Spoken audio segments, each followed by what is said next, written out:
جاتی ہے، طلاق تک نوبت آ جاتی ہے، تو شریعت یہ نہیں کہتی 3 اکٹھی دے دو، آپ نے اکٹھی دی تو راستہ ختم ہو گیا، اور یہ بھی نہیں کہتی کہ سب کچھ ہونے کے بعد تم ہمیشہ ہی برداشت کرو،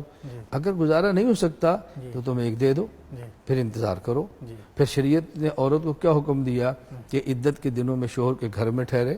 بن سنور کے ٹھہرے، تاکہ اس کی دلچسپی پیدا ہو اور دوبارہ وہ قبول کر لے اور پھر یہ لڑائی جھگڑا ختم ہو جائے۔ تو طلاق کے معاملے پر بھی شریعت نہ تو یہ کہتی ہے کہ اب ہر حال میں رکھو، اور نہ یہ کہتی ہے کہ اس کو 3 دے کر فوراً نکال دو، اور میں ایک ترتیب ایسی رکھو کہ جس میں آپ کے گھر کا نظام چل سکے۔ تو میں خیر یہ عرض کر رہا ہوں کہ میں دنیوی معاملات میں،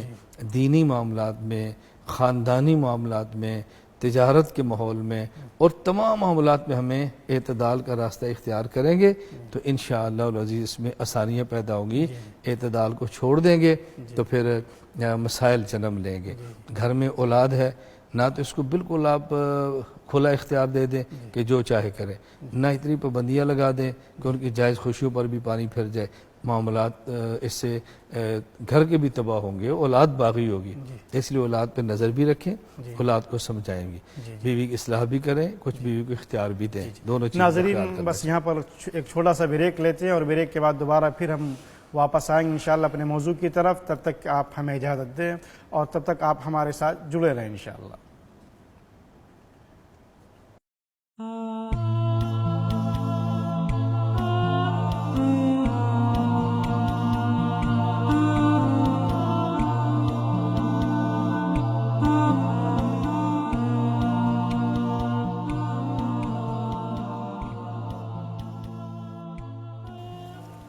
ناظرین کرام، ہم اپنے موضوع کی طرف آ رہے ہیں اور ہمارا موضوع جیسا کہ میں نے شروع میں بیان کیا اور گفتگو چل رہی ہے راہ اعتدال، اسلام میں راہ اعتدال۔ تو مولانا ہم یہ جاننا چاہیں گے کہ اعتدال کی جو فکر ہے اسے ہم اپنے مسلم معاشرے میں کس طرح رائج کر سکتے ہیں، آپ اس کے بارے میں کیا نصیحت فرمائیں گے انشاءاللہ؟ دیکھیں، اعتدال کا راستہ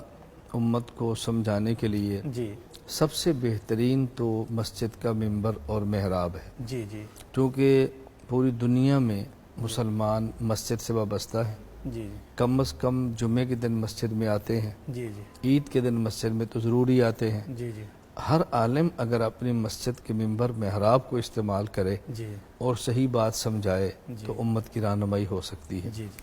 نمبر 2، ہمارا جو لٹریچر ہے جی جی وہ اس کے اوپر آئے اور بھرپور بات کرے، جو رائٹر ہیں، لکھنے والے ہیں، جی جی خواہ وہ اخبارات ہیں، خواہ وہ کتب ہیں، خواہ وہ رسائل اور جرائد ہیں، جی اس پر بات کی اس دور میں شدید ترین ضرورت ہے کہ ہم راہ اعتدال سمجھائیں۔ جی اسی طرح جو ہمارے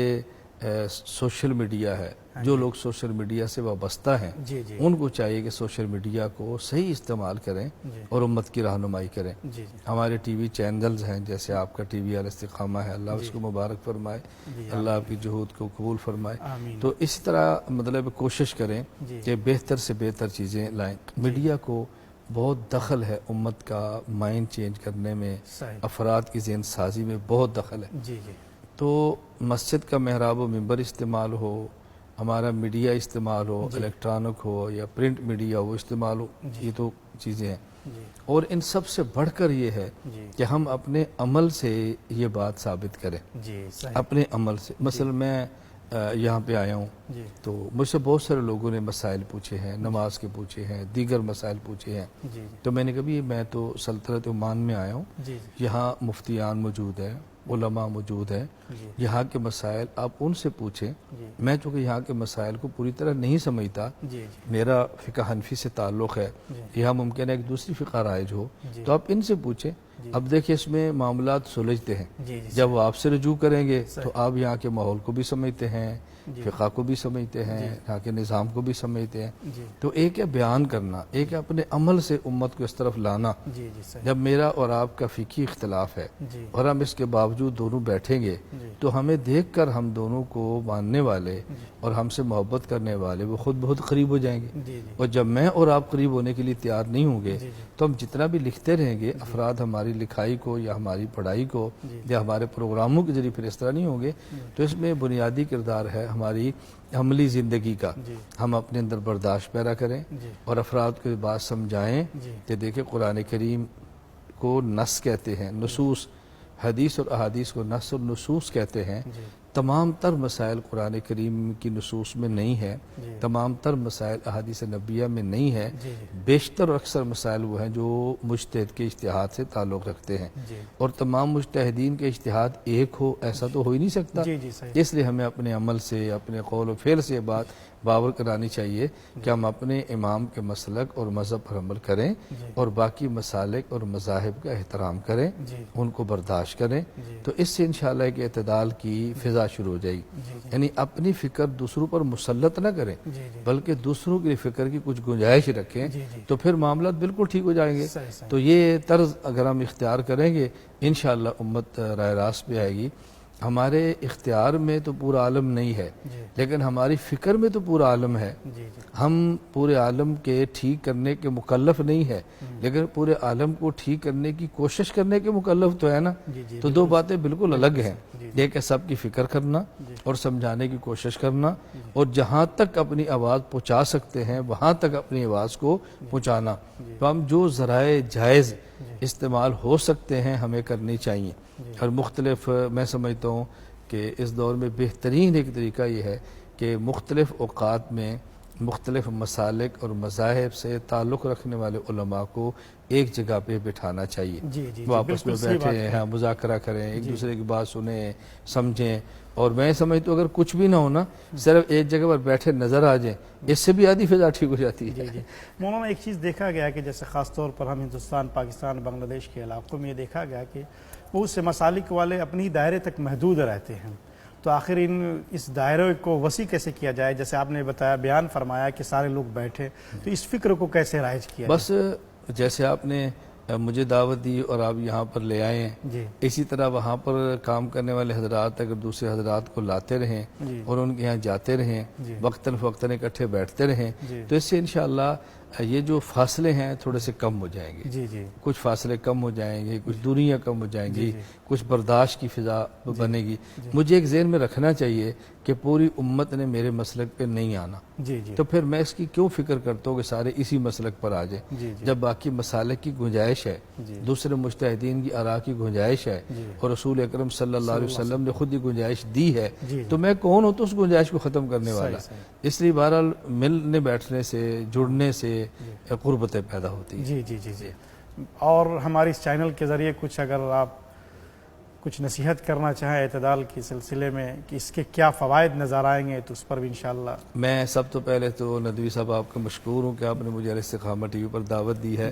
اور یہ بات واقعتاً ہے کہ میں صرف آپ کی دعوت کی وجہ سے مزید 2-3 روز رکا ہوں، 26 کو واپسی تھی، اور جب مجھے آپ کا پیغام وصول ہوا کہ آپ ہندوستان میں ہیں یا نہیں ہیں، تھوڑا سا وقت بڑھا دے، تو میں نے 29 تک بڑھایا آپ کی وجہ سے،